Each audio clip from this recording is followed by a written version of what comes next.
Gayon na lamang ang pag-ibig ng Diyos sa sanglibutan. Kaya ibinigay niya ang kanyang bugtong na anak upang ang sinumang sumampalataya sa kanya ay di mapahamak, kundi magkaroon ng buhay na walang hanggan. Ginawa niya ito hindi upang hatulan ng sanglibutan, kundi ito'y iligtas. Minabuti kong sumulat sa iyo, mahal na Teofilo, ng isang maayos na kasaysayan ng mga naganap sa amin upang lubusan ninyong matiyak ang katotohanan.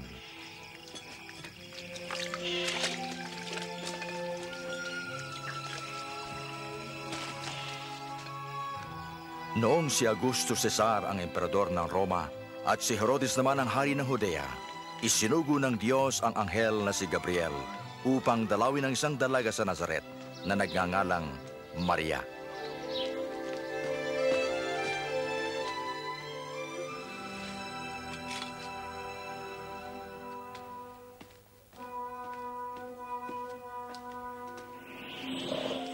Huwag kang matakot, Maria, pagkat kinalulugdang ka ng Diyos.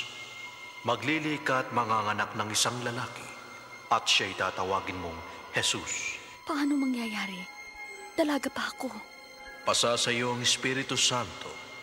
Dahil dito itatawagin siyang anak ng kataas-taasang Diyos. Ang kanyang paghahari ay walang hanggan. Hindi nagtagal, nagpunta si Maria sa isang bayan sa Judea upang dalawin ang kanyang pinsang si Elizabeth. Elizabeth! Maria! Maria! Pinagpala ka sa mga babae. Pinagpala rin ang sanggol mo.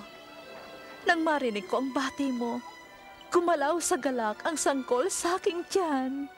Pinupuri ko ang Panginoon. At nagagalak ako sa Diyos na aking tagapagligtas. Mula ngayon, tatawagin akong mapalad ng lahat ng saling lahi.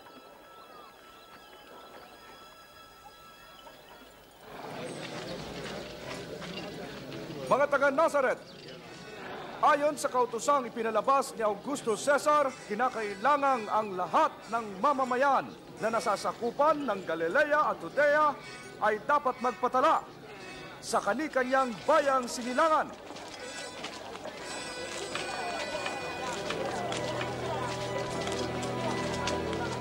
At pumunta sina Jose at Maria sa Bethlehem sa Huda upang magpatala.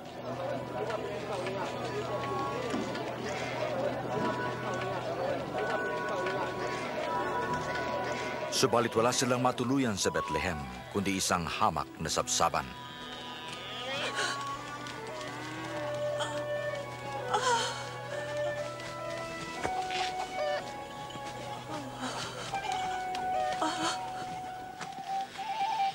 Kinagabihan, may mga pastol na nag-aalaga ng mga tupa sa parang.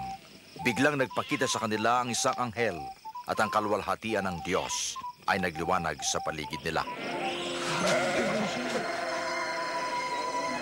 Sa araw na ito, isinilang ang inyong tagapagligtas, ang Kristong Panginoon.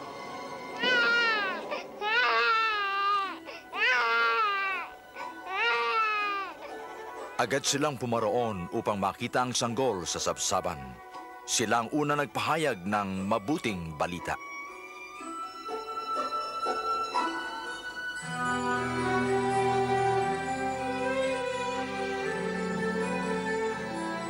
Makalipas ang isang linggo, tinuli ang bata at pinangalan ng Jesus.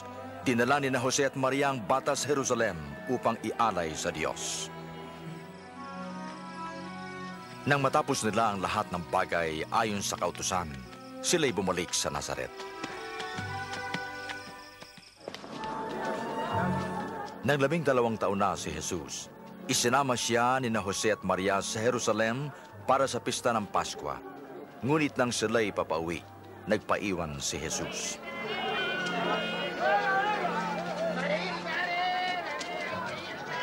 Bumalik sila sa lungsod at na ikatlong araw siya natagpuan nila sa templo, nakaupong kasama ng mga guro. Kahanga-hanga siyang mag-usap. Kanino anak ang batang ito? Siya'y taga-Nazaret. Kasama po namin siya. Ipagpaumanhin po ninyo. Ang lahat na nakarinig ay namangha sa kaniya.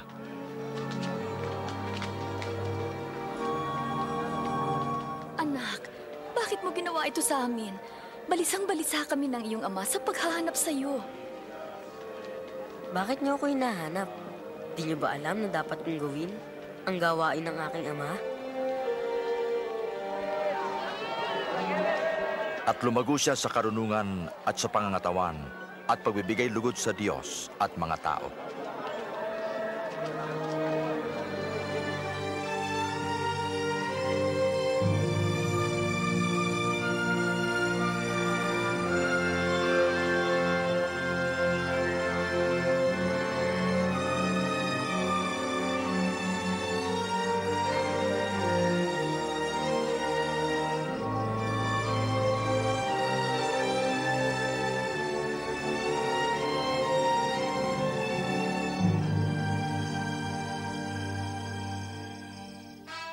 Noong 15 taon ng paghahari ni Tiberio, habang si Poncio Pilato'y gobernador ng Judea, si Herodes ang puno sa Galilea, sina Anas at Caifás sa mga punong pari.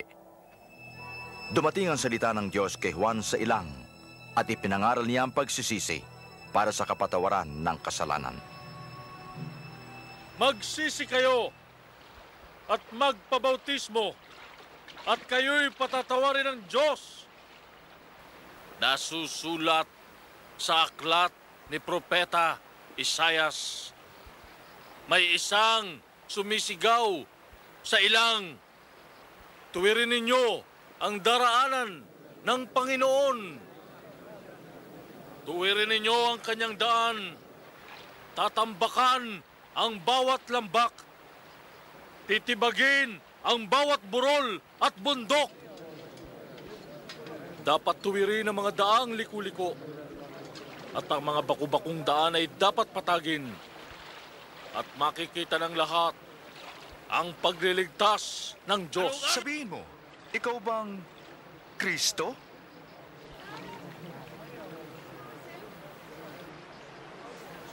Kayo ay binabautismohan ko sa tubig. Ngunit may darating na higit na dakila kaysa sa akin.